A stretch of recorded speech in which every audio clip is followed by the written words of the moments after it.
Hola, muy buenos días y bienvenidos al proyecto Ipichipatsala de Español. Yo me llamo María Teresa Miramón y soy profesora visitante de la Universidad Jawaharlal Nehru en New Delhi.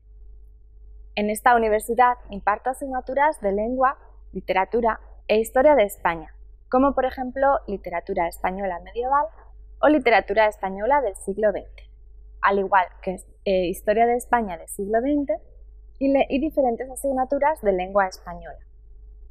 Hoy vamos a comenzar con el módulo 23 del paper 15 de Historia y Cultura de Hispanoamérica, que se titula El norte de América y Centroamérica en el siglo XIX y XX, México y Guatemala.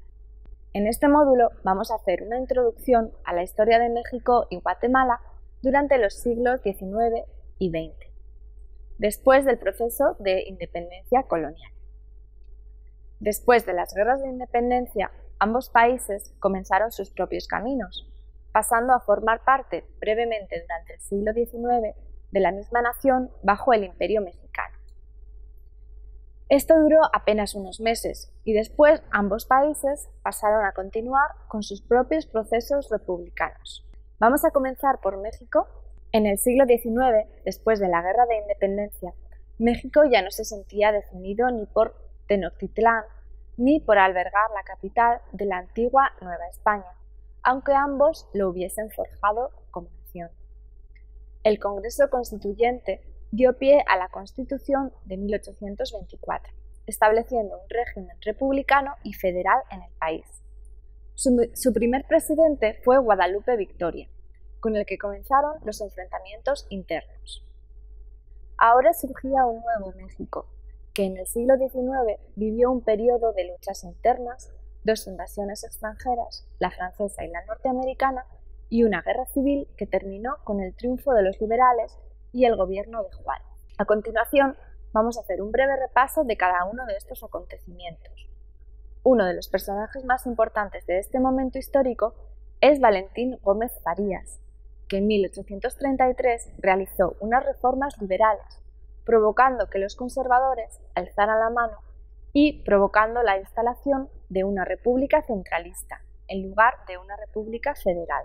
En 1835 se promulgaron las llamadas Siete Leyes, que dieron lugar a una serie de movimientos separatistas que llevó a la independencia de Texas en 1836. A causa de este motivo, México comenzó a tener asperezas con los Estados Unidos, que quería invadir el territorio entre los años 1846 y 1848, a causa de las reclamaciones territoriales de Texas, que se anexionó a los Estados Unidos. Al finalizar la guerra, México se vio obligado a firmar el Tratado de Guadalupe Hidalgo, mediante el que entregaba más de la mitad del país a Estados Unidos. En 1854, los liberales se levantaron en armas e instauraron el gobierno liberal de Juan Álvarez, también conocido como Juárez. Durante su régimen se implantaron las leyes de reforma, las cuales planteaban un examen de las bases históricas y filosóficas de la sociedad mexicana. Negaban tanto el pasado indígena como el catolicismo colonial, al promover la disolución de las asociaciones religiosas y la propiedad comunal indígena. También proponían la separación de la Iglesia y el Estado, la desamortización de los bienes eclesiásticos y la libertad de enseñanza, disolviendo las órdenes religiosas que las monopolizaban. Juárez continuó en la presidencia hasta su muerte en 1872. Con las leyes de reforma se concebía a todos los hombres como iguales ante la ley. En 1876, Porfirio Díaz llegó a la presidencia mexicana, dando lugar al llamado Porfiriato. Durante este periodo de tiempo hubo inversiones extranjeras que trajeron prosperidad al país.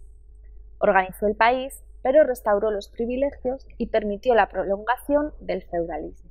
Estimuló el comercio, construyó ferrocarriles, saldó las deudas de la hacienda pública y creó las primeras industrias modernas, pero abrió sus puertas al capitalismo anglosajón.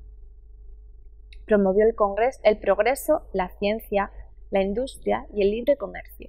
Sus ideales fueron los de la burguesía europea. Los intelectuales asumieron la filosofía positivista europea de progreso y los poetas y los pintores imitaron a los artistas franceses y la aristocracia mexicana se convirtió en una clase urbana, civilizada y culta. Pero todo esto a un precio muy alto. La otra cara era muy diferente. Esa aristocracia estaba llena de terratenientes enriquecidos por la compra de los bienes de la Iglesia o en los negocios públicos del rey. En las haciendas, los campesinos vivían como siervos en una situación similar al periodo colonial. Y con esto pasamos al siglo XX. La imagen de México durante el Porfiriato fue la del acogimiento de ideas, elementos y formas de vida culturales europeas, y no propias mexicanas. El pueblo mexicano no encontraba en la presidencia de Porfirio Díaz una realidad propia, y no estaban representadas ni cubiertas sus necesidades, sino reducidas al mínimo. No había una correspondencia entre forma y realidad, y se produjo en el país una cultura falsa. Se dice que el siglo XX es uno de los más cortos de la historia porque en realidad no comenzó en 1901, sino en 1914, con la Primera Guerra Mundial. Así, la confrontación este-oeste surgió en 1917 con la Revolución Bolchevique, al igual que la oposición capitalista-socialista. Con la Revolución Mexicana, que comenzó en 1910, México trató de reconstituir el rumbo del país, con Emilio Zapata a la cabeza, terminar con el régimen feudal y transformar el país industrialmente. Pero carecía de un sistema ideológico inspirado en los que se estaban dando en otras partes del mundo. Aún así, se luchaba para obtener unas mejores condiciones de vida, restitución de las tierras a sus dueños originales, restaurar el calpulli, que era el elemento básico de la organización económica y social indígena, y reintegrar el elemento indígena, ya que se decía que era lo más arraigado y original del país. Porfirio Díaz había convocado elecciones para elegir a su sucesor, de las que salió victoriosa la fórmula compuesta por Madero y José María Pino Suárez, pero Díaz no aceptó el resultado. Y Madero se alzó en armas mediante el Plan de San Luis, al que acudió el mencionado Emiliano Zapata. La renuncia de Porfirio Díaz no se hizo esperar el 24 de mayo de 1911, que salió del país y murió en Francia después. Tras un periodo de intensas luchas por el poder, con golpes de Estado, dictaduras y revueltas de todas las clases sociales, finalmente se dio una alianza entre Carranza y Obregón, más vinculados a la burguesía norteña, frente a Zapata y Villa, representantes de los intereses campesinos. Carranza y Obregón salieron vencedores y Carranza promulgó la Constitución de 1917, que hoy en día rige todavía en México, atendiendo con el tiempo las demandas sociales de los diferentes grupos revolucionarios e incluyéndolas en la misma. Entre ellas está la jornada laboral de 8 horas, el salario mínimo, un reparto agrario, etc. Zapata y Villa fueron asesinados unos años después, uno en 1919 y otro en 1923. En 1920, Obregón alcanzó el poder y encargó la responsabilidad de la educación del país a José Vasconcelos, fundador de la Educación Moderna de México. Con él colaboraron poetas, pintores, escritores, maestros, arquitectos y músicos. Se instauraron institutos, misiones educativas a zonas apartadas y se impulsaron las artes y las letras en el país. Durante 1934 y 1940, Lázaro Cárdenas ascendió a la presidencia y fue él quien consumó las peticiones revolucionarias. Quería recuperar la riqueza del país, nacionalizando el petróleo, el ferrocarril y otras industrias, aunque no pudo realizarlo a causa de las presiones. Pero sí creó industrias y mejoró la economía, y facilitó la creación de una nueva clase obrera y burguesa, impulsando también la cultura y la educación. Su régimen comenzó con un gran impulso radical que se vio moderado al final de su mandato a causa de la crisis económica. Su sucesor fue Manuel Ávila Carnacho, que frenó el reparto agrario y se concilió más con la naciente clase burguesa industrial. En 1942 se unió al bando de los aliados en la Segunda Guerra Mundial. Desde entonces hasta 1971 aproximadamente, se sucedieron una serie de presidentes en una época conocida como desarrollo estabilizador, que llegó a su fin en la fecha mencionada a causa de la devaluación del dólar y los problemas petroleros. Un poco antes, en 1968, millones de campesinos pobres realizaron tumultos y protestas. Revelaron otro México, el de los trabajadores pobres o desempleados que emigraban cada año a los Estados Unidos como braceros, buscando una vida mejor, arriesgando sus propias vidas. Ni las tierras de cultivo ni las nuevas industrias habían crecido tanto para dar trabajo a toda esa cantidad de población, condenada a la marginación por falta de fuentes de trabajo y recursos naturales. Ni las tierras de cultivo ni las nuevas industrias habían crecido tanto para dar trabajo a toda esa cantidad de población, condenada a la marginación por falta de fuentes de trabajo y recursos naturales. Bajo el gobierno de José López Portillo, se realizó una política de explotación petrolera en el yacimiento del complejo Cantarell, del cual se extrae hasta la fecha gran parte del hidrocarburo mexicano, que aporta 40 centavos por cada peso del presupuesto nacional. El gran boom del petróleo derivó en una gran crisis económica y la nacionalización bancaria. Después de esto vino el periodo del neoliberalismo, con Miguel de la Madrid, Carlos Salinas y Ernesto Zedillo. Privatizaron más de 750 empresas gubernamentales a manos nacionales y extranjeras. Con la entrada del siglo XXI, México comenzó con una alternancia política con la victoria de la unión de la Alianza por el Cambio, de los partidos Acción Nacional y Verde Ecologista de México. Estos derrotaron al partido PRI, el Partido Revolucionario Institucional, y Vicente Fox fue elegido como presidente. Felipe Calderón lo sucedió en el 2006, que comenzó con una política de mano dura contra el crimen organizado y el narcotráfico, iniciando la guerra contra el narcotráfico. En el año 2012, el PRI volvió al poder con Enrique Peña Nieto, que propuso una serie de reformas para mejorar la situación económica. Cabe destacar el hecho acontecido en 2014, cuando 43 estudiantes normalistas de la Escuela Normal Rural de Ayotzinapa, en el estado Guerrero, gobernado por el PRD, desaparecieron. También se descubrieron fosas clandestinas con cadáveres de adultos y niños, hecho que generó protestas y revueltas en el país, cerrando carreteras y produciéndose incidentes violentos, creando una crisis política en México y protestas y marchas a nivel mundial, como rechazo a la violencia y en apoyo de los desaparecidos. Con esto damos fin al módulo sobre México en el siglo XIX y XX y comenzamos con Guatemala en el siglo XIX y XX. Vamos a comenzar, por supuesto, por el siglo XIX. Guatemala, después de su proceso de independencia como colonia española en 1821, se unió al Imperio Mexicano de Agustín de Iturbide, ya que, según Alejandro Marure, el territorio todavía no tenía la capacidad para poder gobernarse por sí mismo apropiadamente, y para ello era mejor disponer de un ejército de protección. Esta decisión fue apoyada por los criollos y la Iglesia Católica, frente a los cabildos de San Salvador y San Vicente, que no apoyaron la propuesta, rechazándola y convirtiéndose después en defensores del Partido Liberal. Sin embargo, este imperio duró poco y se derrumbó unos meses después.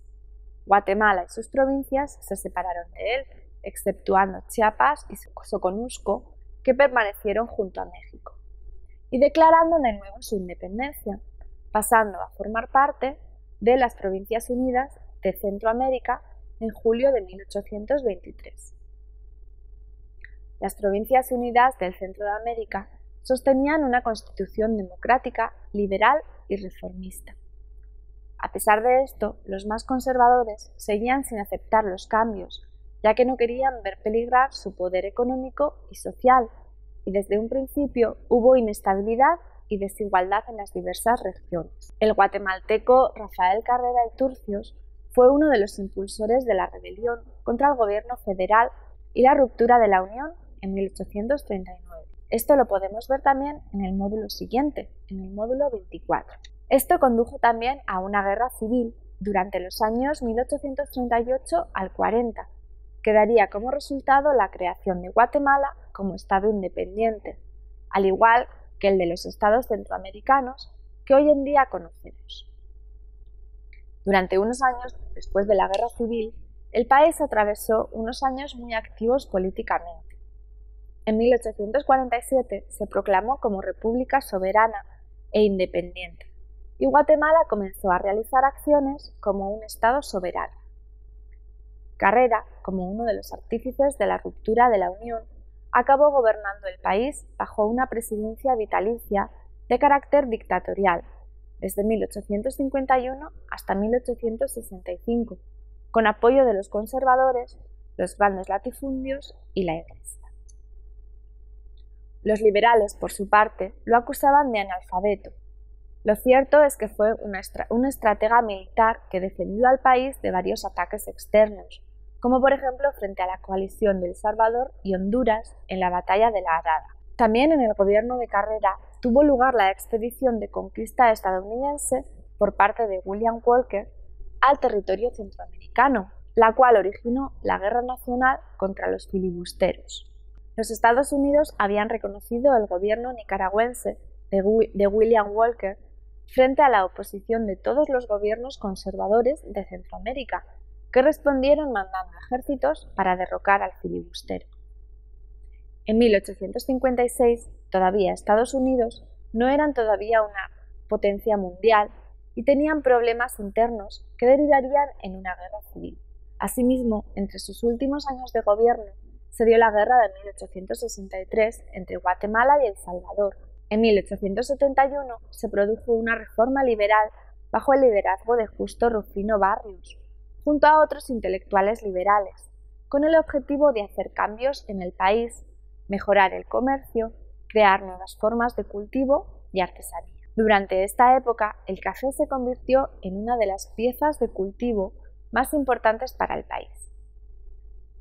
Los gobiernos liberales también expropiaron las tierras de pueblos indígenas para recompensar a los militares que habían colaborado con la Revolución Liberal, instituyéndose un programa de rotaciones de los indígenas entre las propiedades de los nuevos latifundistas. También comenzó un periodo de inmigración alemana, cuyo dinero ayudó a crear los latifundios neocoloniales en Guatemala y convirtiendo al país en una semicolonia del imperialismo alemán a finales del siglo XIX. Por otra parte, Barrios tenía ambiciones de reunificar América Central y llevó al país a la guerra en un intento fallido de alcanzar este fin. Para ello había cedido a México las zonas del Soconusco y Chiapas y fue a la guerra contra El Salvador, falleciendo así en la batalla de Chalchuapa en 1885. Comenzaría así una larga lista de presidentes de Guatemala que serían dictadores. Y con esto vamos a continuar y vamos a pasar al siglo XX. Durante la larga presidencia dictatorial de Manuel Estrada Cabrera, de 1898 a 1920, en 1901, la United Fruit Company, UFCO, empezó a tomar fuerza en el país. Esta compañía era una firma comercial multinacional estadounidense que se fundó en 1899 y que producía y comercializaba frutas tropicales cultivadas en América Latina, y que se convirtió en una fuerza política y económica determinante en muchos países de dicha región durante el siglo XX. Tras su quiebra en la década de 1970, se reorganizó como Chiquita Brands International. Tanta fuerza tenía que en ocasiones el gobierno se veía subordinado a los intereses de la misma, una de las más importantes de Centroamérica.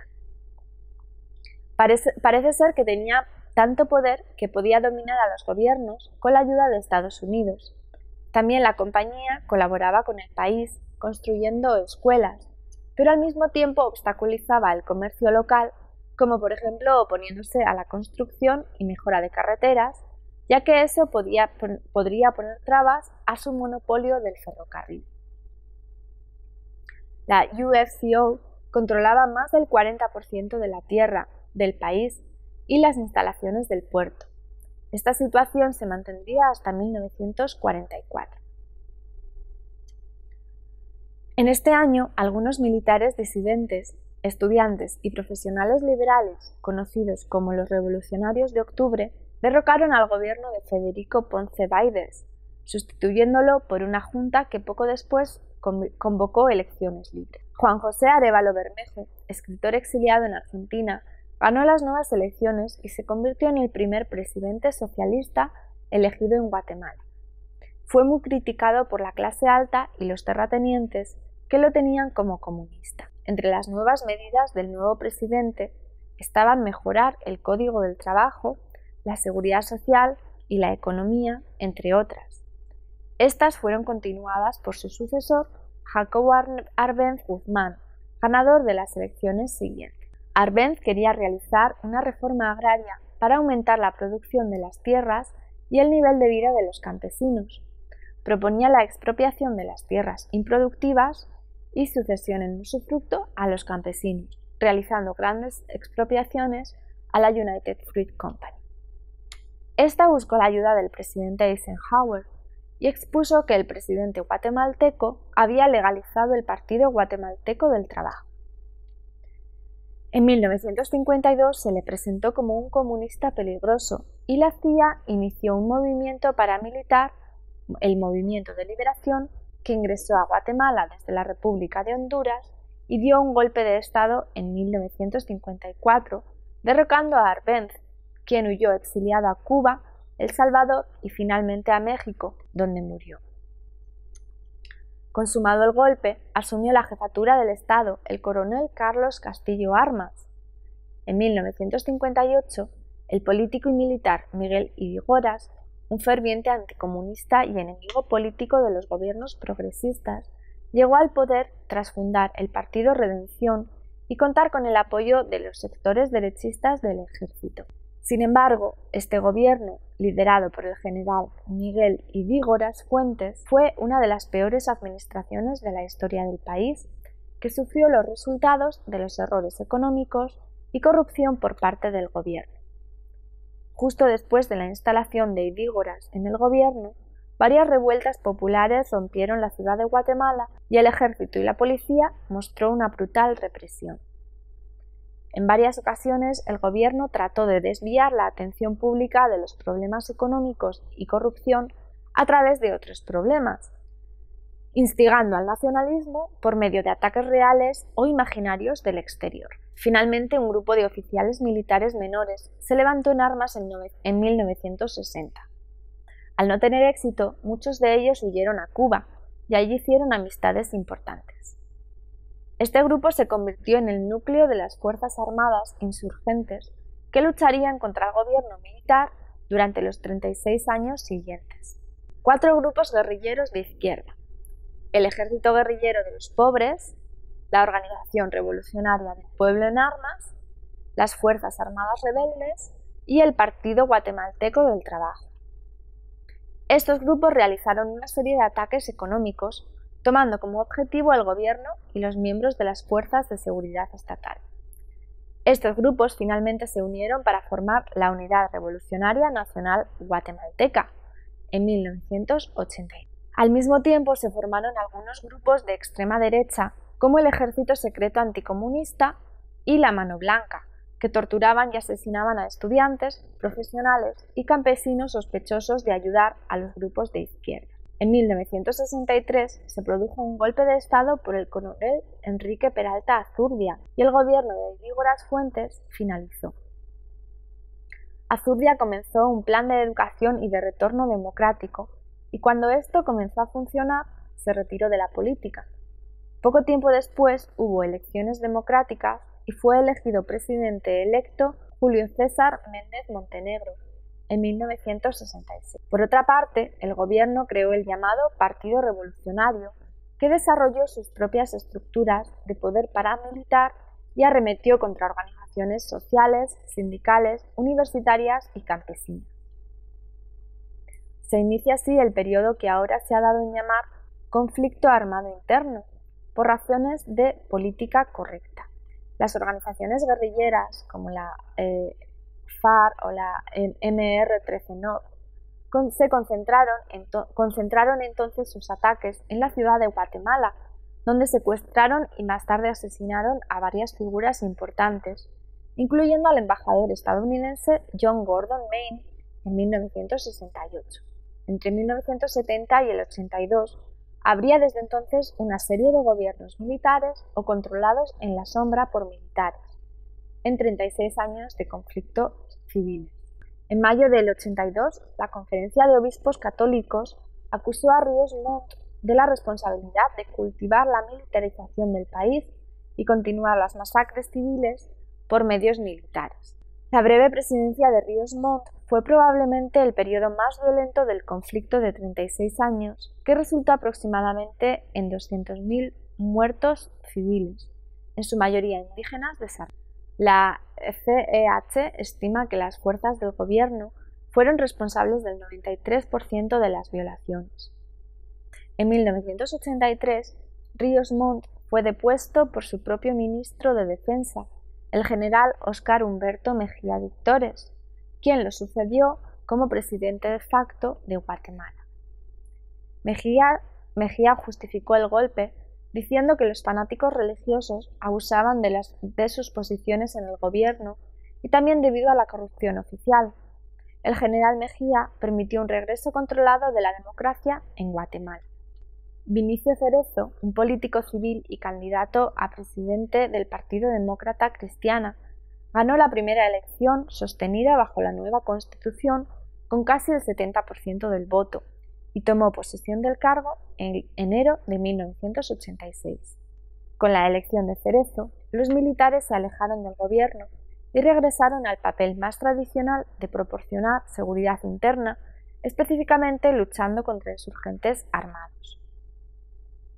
En julio de 2003, algunas manifestaciones estremecieron la capital, forzando el cierre de la embajada estadounidense, cuando simpatizantes de Ríos Montt clamaron que las Cortes Nacionales eliminasen una prohibición contra antiguos líderes golpistas para que él pudiera participar como candidato presidencial en las siguientes elecciones. En 2004 tomó el cargo Óscar Berger Perdomo. El país hoy en día se ve sumido en la pobreza, en la corrupción y el crimen sin medida, y es denunciado por la ONU. Finalmente, en 2008, tomó el cargo Álvaro Colom Caballeros, del partido político de centro-izquierda Unidad Nacional de la Esperanza, tras ganarle a Otto Pérez Molina. Con esto vamos a dar por finalizado los módulos del siglo XIX y el siglo XX de México y Guatemala. Muchas gracias por habernos escuchado.